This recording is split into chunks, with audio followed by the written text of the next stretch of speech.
mental hub. Oh man, it's playground. Both of us. Yes. Wow. This is crazy. You remember like when you decided like to come and you're like, we're gonna go check out a bunch of studios, and like all of them were kind of like, whatever. And then we came in here and you're like, well, looks like I know where we're gonna record. The whole journey, especially when you started, like, I mean, your whole decision to like write songs at school. Yeah. That was like maybe I feel like that was your intuition talking to you. Like you need to do something different, but that wasn't mainly it. It was like you were just listening to your heart or listening to your whatever was inside of you. So Yeah. that was a great decision. I mean, that's what spurred all this on. I remember like when asking you when I was like, we got to do this together. You know, you got to come and help me produce this record. You're like, all right, if we got to do it, we got to go to a proper studio where we can actually get everything, you know? Yeah, I mean, I didn't mean proper studio, like a bedroom is a proper studio, Yeah. but you can only do so much. And, like, I think of the studios as playgrounds, like I was saying, and you just need a bigger playground. It was a lot of fun. We were in it, man. Like, that was 2 weeks of just, like, nonstop heaviness. It just felt like every single day, different people would come in. We just knock out all these different things. The first 2 days, it was with Ronnie and Dave, who are in the live band, and they had played like 6 of the songs on the record already because we had performed them live. So I think Come right. Together was the first one, and then Everything Is Everything, and then like We Belong. But like the first song wasn't the important one. We Belong, when we hit that one, that's when everything started to like really connect. We dialed in all the sounds, and we were just starting to have like a blast. Like I remember you were like, you went into the studio and started dancing while he was tracking the drums at the very end. He was like wearing like his orange. Video. I think I have it somewhere. You're wearing like an orange blanket or something, and just started dancing in the middle of the live room. That was kind of wild. I know. I felt really emotional when True came in and sang too, and I went out there again. Oh man, that was a whole nother. These 2 pieces of gear, this made the record. This literally, like the bass sound of the album are these 2 things. Our secrets now. Yeah. Unbelievable.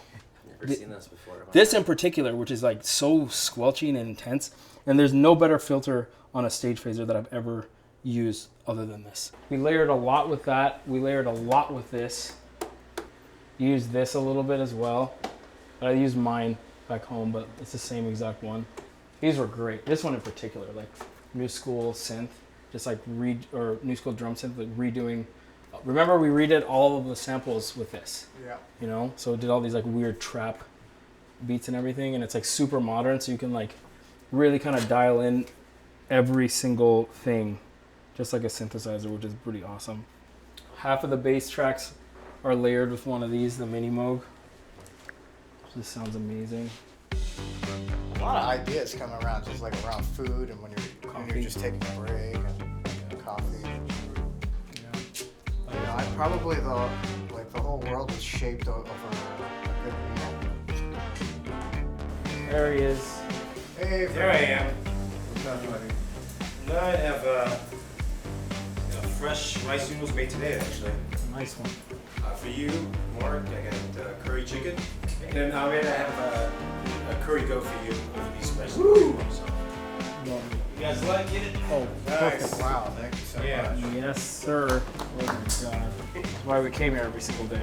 This is like the most amazing lunch every day. Like, after working in a fucking dark ass room, you come in here and have the most colorful food ever. Or at least, I think part of making this album was eating amazing food every day.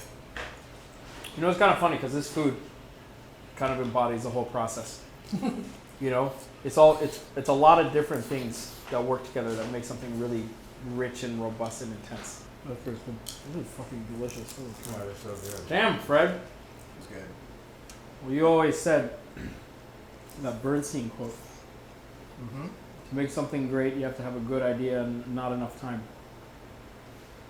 It's kind of like how it felt like when we were working. It felt like, oh man, we're just like one day less of like being able to feel comfortable making this, so we just busted our asses every single day. Yeah, we probably talked for an hour about how we don't have enough time to finish this thing. Somehow we finished it. With this album, it was a little bit easier for me to embrace the idea of working with someone else and I kept thinking, man, I really want to have a producer or like a co-producer on this album. And I was thinking like, who am I gonna ask? Who am I gonna ask? And I guess this is also like indicative of this whole album. I not only did I want a co-producer or a producer, but I wanted to work with other musicians and other singers who would sing the songs and play the parts and stuff. This one is so fresh. Everything is so new. It's fresh, but there's a lot of information on it. Yeah. We made sure that every measure had something special going on. Yeah, exactly. I'm stoked. I listen to the album every single day.